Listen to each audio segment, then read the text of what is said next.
Honda Philippines, number one motorcycle manufacturer dito sa atin sa Pilipinas, just launched ang Giorno Plus, new classic scooter, new retro style at syempre modern at innovative ang kanyang mga features. Aba mga idol, dito po yan naganap sa Marquis Event, BGC Taguig.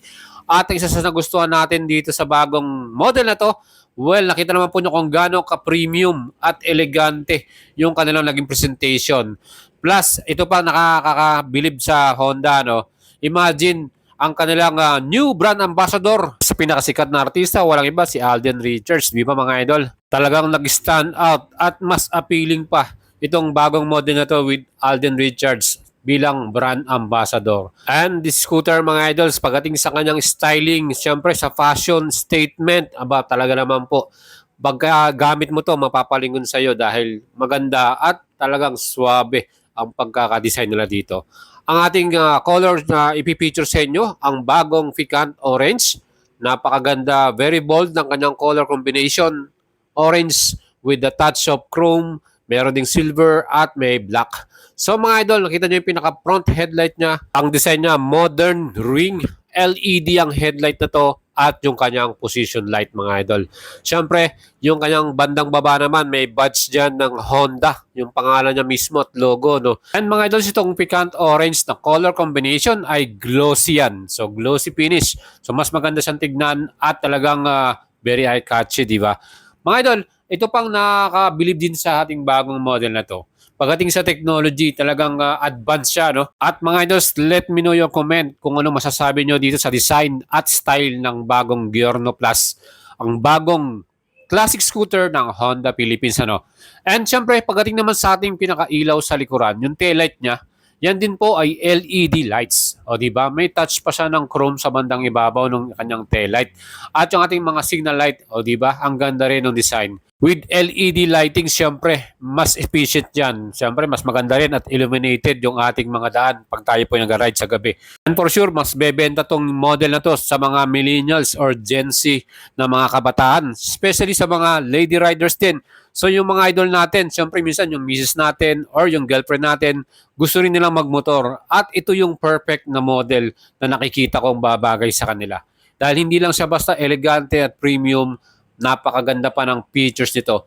Especially yung kanyang pinaka-luggage compartment. Dito ako bumilib eh. Sobrang laki nitong kanyang large luggage. 30 liters ang pinaka-full capacity nito. Kita nyo yung half-face helmet. O diba? Kahit nilagyan na natin ng half-face helmet yan, aba, marami ka pa rin mailalagay dito na mga gamit mo. Kagandahan din dyan, meron pang helmet hook. So, dalawang helmet yung pwede nating isabit dyan. At alam nyo mga Diyos, pag kayo nag-rides gamit ang Giorno, isa pang comfortable features ito yung kanyang middle floorboard or gulay board na yan. Ang laki, pwede natin lagyan ng mga dala-dala nating gamit, di ba? Plus, ito po ay meron ding smart key system kung saan naka-push to start function ito. Kasama na rin dyan ang opening ng ating fuel at upuan. At nagustuhan ko rin yung kanilang bagong fuel tank, no? Siyempre, nasa front na. Hindi mo na kailangan mag-dismount or umalis sa inyong upuan para lang magpa-refill ng inyong gasolina. The best dyan, ang capacity nito ay 5.5 liters at meron din fuel consumption na 47 km per liter as average by Honda. Ayan, meron din tayong hook para sa ating mga daladalang ibang luggage. Ito pa mga idols, meron din tayong console box dito sa front kung saan may capacity ng 2.4 liters. At yan, nandito pa naman yung ating smart key system remote. Again mga idols, ang ating smart key ay equipped din ng anti-theft alarm at meron din siyang answer box system. So pag nasa parking ka, pindutin mo lang yan, makikita mo na kagad yung unit mo. Plus dito sa ating console box, andyan na rin po ang ating USB charger. At ang kagandahan yan, syempre, hindi natin kailangan bumili pa ng adapter, ano? Habang nag-rides ka, ilagay mo na lang yung cellphone mo dyan at syempre, yan, secure pa dahil may cover, no? At syempre yan po ay mas maganda at mas convenient para sa atin. At ang pinakaupuan natin dito, aba, di ba maporma rin, may stitches na rin at color brown na rin yung seat cover. So mas bumagay at mas premium at classic ang kanyang looks, di ba mga idol? And pinartneran din yan ng ating pinaka-grip. Color brown din yan. Plus yung ating mismong lever talagang matibay at quality yung kanilang nilagay na parts dito. Ang kagandahan din, equipped din ito ng park brake lock. So pag tayo po ay nagpa-park, yan din po ay makakatulong sa atin para stable at hindi bumagsak basta-basta yung ating motor, lalo na kung incline, ano. And syempre, pagdating naman sa ating engine, itong kagandahan sa all-new Giorno Plus na to, itong kanyang pinakabagong engine ay talaga naman po state-of-the-art ito. Dahil na rin sa kanyang ESP Plus engine, mga idol. 4-stroke, 4 valves, ang lakas ng makina na to. Single overhead camshaft, liquid cool na rin with Honda program fuel injection system para mas maximize pa yung delivery at fuel efficiency ng ating engine na to. Mga idol, ang kagandahan din ng liquid cool, yung system na yan, nag-i-ensure yan na yung ating engine, magme-maintain yan ng optimal temperature kahit na malayo pa ang ating mga rides. O di ba mga idols? At ang total displacement ito ay 124.7cc with max power naman ito na 11.4 HP at max torque na 11.6 Newton meters.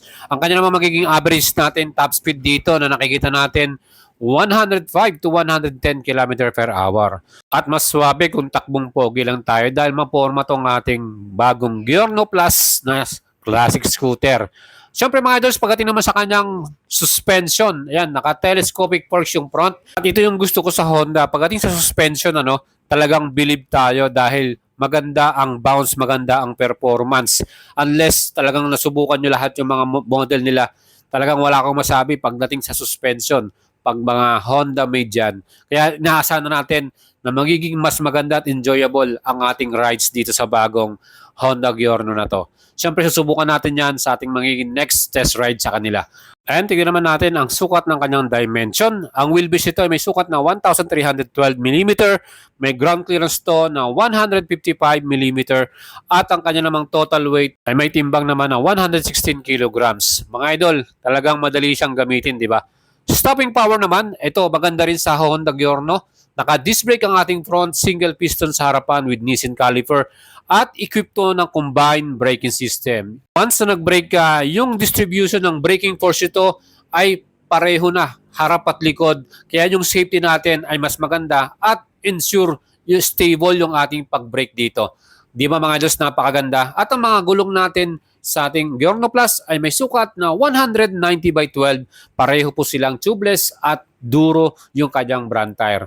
Well, sa atin namang rear brake, yan naman po ay naka-drum brake or mechanical. O di ba mga idols, with CVS brake, napakaganda at perfect na rin sa kanyang pinaka-safety features.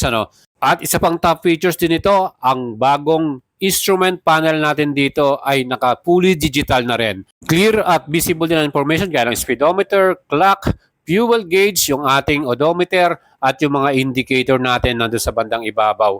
Mga idols, isa rin sa nagustuhan ko rito sa ating Giorno Plus ay equip na rin ito ng idling stop and start, kung saan pag naka-enable yan, pag nag-stop tayo sa traffic light, yan po ay mag-activate. At mas magiging matipid pa ang consumption natin para sa ating fuel or gas, di ba mga idol? Well, overall mga idols, talagang maporma at talagang stylish ang bagong classic scooter ng Honda. Ginulat nila tayo dahil ginalangan nila dito ang bagong Giorno Plus na to. Pagdating sa engine at sa advanced technology, sulit na sulit ka na rito with the price of SRP 101,900. So, ang availability po ng mga units ay this coming February. So, very limited pa lang ang information na nakuha natin. So, maswerte po ang magiging first owner nito.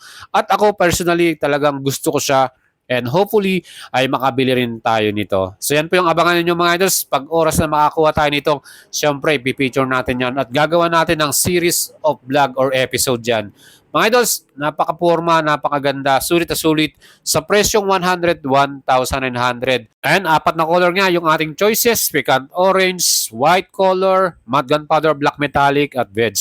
So sa mga idol natin, kung gusto nyo bumili niyan, mag-send message lang kayo sa ating Facebook page, Boyet Salavaria, and we will try to assist and help you at i-refer natin kayo sa ating kaibigan na dealer, dyan nga po sa Guanzon Group. Siyempre, marami silang mga Honda store all over Philippines yan. Siyempre mga idol, kung kayo po ibibili, mag-send message lang kayo sa ating Facebook page, Boyet Salavaria. Don't forget to subscribe sa ating YouTube channel para sa mas maraming pang update at mas maganda pang mga motovlog. At siyempre, follow nyo ako sa ating Facebook page, Boyet Salavaria. Click nyo yung ating follow button dyan for more information. Yan po ang ating feature for today. Mag-leave kayo ng comment sa ating video kung ano po yung naisip nyo at kung gusto nyo bumili, send message lang kayo. Ciao mga idols and Ingat po lagi.